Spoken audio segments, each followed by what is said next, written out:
आज हम बात करेंगे इंडिया के सबसे बड़े टीवी शो जिसका कॉन्सेप्ट एक US TV show shark tank से लिया गया है। ये एक कॉमर्शियलाइज्ड वेंचर कैपिटल मॉडल है जहां स्टार्टअप्स पिच करते हैं इन्वेस्टमेंट के लिए और शार्क्स उनकी बिजनेस पे इन्वेस्ट करते हैं जिससे उनकी बिजनेस को काफी बूस्ट मिलता है और पॉपुलैरिटी भी गेन होती है और इसका मेन मोटिव है देश के स्टार्टअप्स को बढ़ावा देना। लेकिन अगर बात करें इंडियन शार्क टैंक की तो यहाँ हमारे शार्क्स थोड़े हटके हैं। ये इन्वेस्टमेंट कम और डिमोटिवेट ज्यादा करते हैं। मैं ये नहीं कह रहा कि इंडियन शार्क टैंक एक गलत शो है, लेकिन द वे इस कॉन्सेप्ट को शार्क्स प्रेजेंट करते हैं ये तरीका गलत है। शार्क्स उन बिजनेसेस को प्रीफर करते हैं जिनमें बहुत ज्यादा पैसा नहीं लगता हो और प्रॉफिट होने के चांसेस बहुत जल्दी हो। इसका मतलब शुरुआत से ही उन्हें कैश फ्लो दिखना चाहिए। शार्क्स का मोटिव प्रोडक्ट में सिर्फ इन्वेस्टमेंट तक ही होना गलत है, बल्कि उन्हें देश के स्टार्टअप्स को बढ़ावा देते हुए कॉन्टेस्टेंट्स को मोटिवेट भी करना चाहिए, भले ही वो उनके प्रोडक्ट्स में इन्वेस्ट करे या ना करे। कॉन्टेस्टेंट्स को एक प्रॉपर एक्सपर्टीज के साथ उनके प्रोडक्ट्स के लूप होल्स को पहचानने में हेल्प करनी चाहिए जिससे वो अपने प्रोडक्ट्स में इम्प्रूवमेंट कर पाए और देश के जीडीपी में कुछ कंट्रीब्यूट कर सके।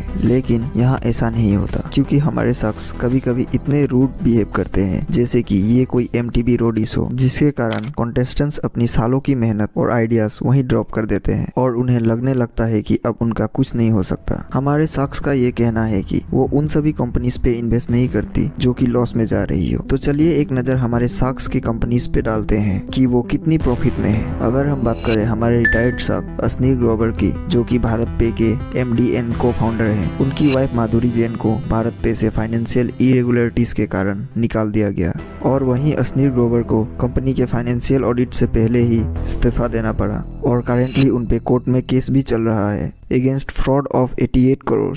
अगर वैल्यूएशन की बात करें तो असनीर ग्रोवर के रिटायरमेंट से पहले भारत पे 3000 करोड़ के लॉस में था और वैल्यूएशन दिखा रहा था $4 बिलियन की। लेकिन ऐसे ही वैल्यूएशन की लॉजिक कोई कॉन्टेस्टेंट लगाए तो शार्क का रिएक्शन कुछ ऐसा रहता है। थोड़ा सा तो शुगर कोटेड बोला करो। तेरे से ना हो पाएगा, बंद कर दे धंधा। ये सब दोगलापन है। मेरे को ना खून खोल रहा है। आप क्या बहुत ज्यादा पीते हो क्या? माँ बाप ने अभी तक कूटा नहीं।